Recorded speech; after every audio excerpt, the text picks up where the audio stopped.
Welcome to Dell Technologies Connectrix Brocade How-To Series.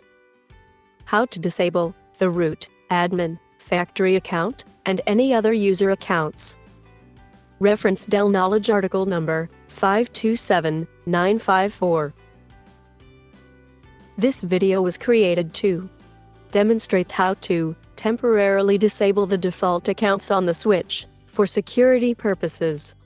Ideally, it is not suggested to disable the root, admin, and factory accounts, as these are defaults. It is recommended to keep one account active at a point of time so that the switch is accessible remotely. If all the accounts, root, admin, factory, are disabled, the switch cannot be accessed remotely, and it should be accessed via console connection. The root account will be required to execute certain root-level commands, recover other admin user passwords, and we also require the root account for console connectivity. This video presents the following steps to temporarily disable the default accounts on the switch. Use the user config command to manage user accounts on a switch. In a virtual fabric-enabled environment, you can configure the account's username, its role, and the logical fabrics that the account may access. This command supports all user-defined roles, in addition to the default roles provided with Fabric OS. The following restrictions apply when you modify a user account. Please take a few moments to review this slide.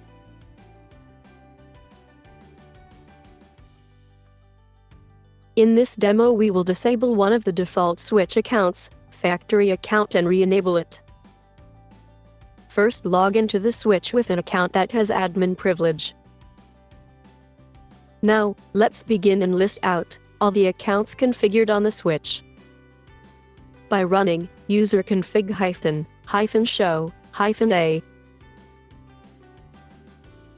we see there are multiple user accounts already created and enabled on the switch.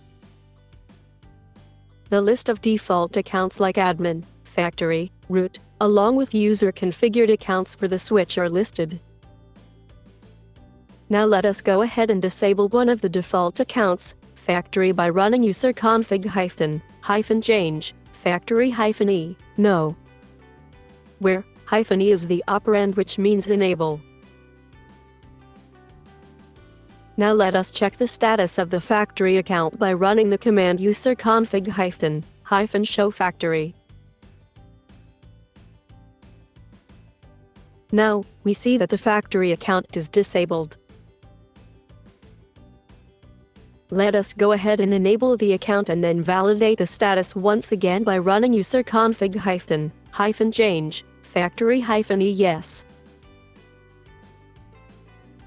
Now, when we run user config -show factory, we see that the account is enabled.